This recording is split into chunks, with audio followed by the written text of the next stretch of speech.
सालों पहले यमुना किनारे धर्मस्थल नाम का एक नगर हुआ करता था। वहां एक ब्राह्मण रहता था जिसका नाम गणपति था। उसकी एक सुंदर और गुणवान बेटी थी। जैसे ही उसकी शादी की उम्र हुई तो वो और उसका पूरा परिवार उसके लिए योग्य वर ढूंढने में लग गया। एक दिन ब्राह्मण किसी के घर पूजा करने के लिए गया और उसका बेटा भी पढ़ाई के लिए घर से बाहर चला गया। उस समय घर में ब्राह्मण की बेटी और उसकी पत्नी ही थी। उसी वक्त एक ब्राह्मण लड़का उनके घर आता है। ब्राह्मण की पत्नी उस लड़के का अच्छे से सत्कार करती है और खाना खिलाती है। लड़के का स्वभाव ब्राह्मण की पत्नी को पसंद आता है और वो उससे अपनी बेटी की शादी का वादा कर देती है। उधर ब्राह्मण गणपति जिनके घर पूजा करने गया था, वहां भी वो एक ब्राह्मण लड़के से मिलता है और उससे अपनी बेटी की शादी करवाने का वचन दे देता है। ब्राह्मण का बेटा जहां पढ़ने गया था, वो भी वहां एक लड़के से यही वादा कर देता है। कुछ देर बाद गणपति और उसका बेटा दोनों खुद से चुने हुए लड़के को लेकर घर पहुंचते हैं। दोनों घर में एक और ब्राह्मण लड़के को देखकर चौंक जाते हैं। अब सभी इस दुविधा में पड़ जाते हैं कि लड़की एक है और शादी का वादा तीनों ने अलग अलग लड़कों से कर दिया है। अब क्या होगा? लड़की का विवाह किससे करवाएंगे? इसी दुविधा के बीच पड़ोसी उनके घर खबर लेकर आता है कि उनकी बेटी को मोहल्ले में ही सांप ने काट लिया है। भागा भागा पूरा परिवार और तीनों ब्राह्मण लड़के लड़की के पास पहुंचते हैं, लेकिन तब तक लड़की की मौत हो जाती है। ये देखकर तीनों लड़के दुखी हो जाते हैं। कुछ देर बाद लड़की का परिवार और तीनों ब्राह्मण मिलकर उसका अंतिम संस्कार करते हैं। लड़की के क्रियाकर्म के बाद एक ब्राह्मण लड़का उसकी हड्डियां अपने साथ लेकर जंगल चला जाता है। दूसरा उसकी राख को इकट्ठा करके पोटली में बांधकर उसी शमशान घाट में झोपड़ी बनाकर रहने लगता है। तीसरा शमशान घाट से निकलकर लड़की के गम में देश देश योगी बनकर घूमने लगता है। ऐसा होते होते कई साल गुजर गए। एक दिन अचानक योगी बनकर घूम रहा ब्राह्मण किसी तांत्रिक के घर पहुंच गया।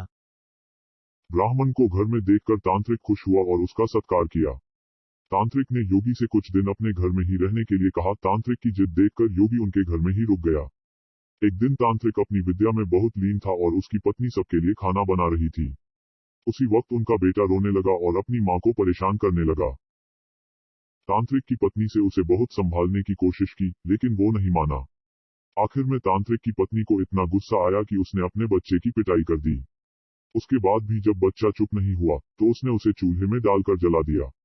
ये सब देखकर योगी ब्राह्मण बहुत नाराज हुआ और बिना कुछ खाए ही अपनी पोटली लेकर उनके घर से जाने लगा।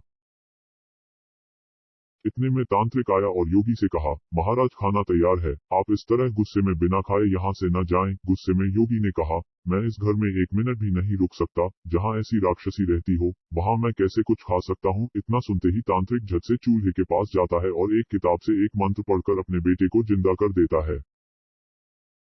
ये सब देखकर योगी हैरान रह जाता है। उसने सोचा कि अगर यह किताब मेरे हाथ लग जाए तो मैं अपनी पत्नी को भी जीवित कर सकता हूँ।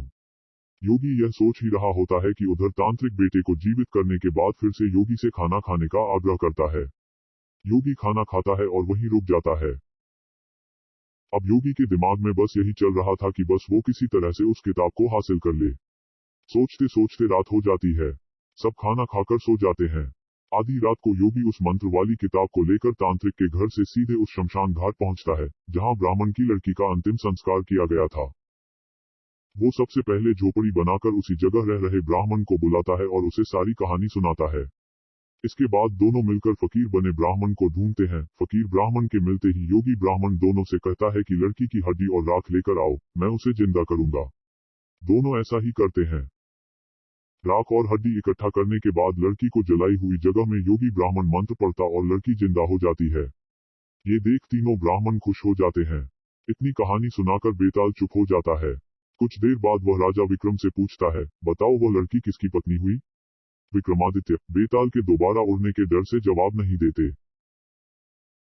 गुस्से में बेताल कहता है, देखो अगर तुम जवाब पता होते हुए भी नहीं दोगे तो मैं तुम्हारी गर्दन में काट दूंगा। जल्दी से जवाब दो। इतना सुनते ही राजा बोलते हैं, जो ब्राह्मण शमशान में कुटिया बनाकर रह रहा था वो उसकी पत्नी हुई। बेताल पूछता है, कैसे?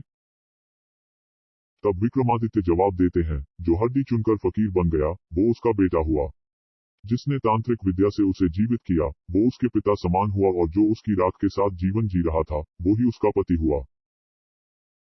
जवाब सुनते ही बेताल ने कहा, राजन तुमने बिल्कुल सही उत्तर दिया है, लेकिन शर्त के मुताबिक तुम्हें मुंह नहीं खोलना था, इसलिए मैं दोबारा उड़ रहा हूँ। इतना कहकर बेताल दोबारा घने जंगल के किसी पेड़ में जाकर लटक जाता है और राजा विक्रम उसे पकड़ने के लिए उसके पीछे भागने लगते हैं।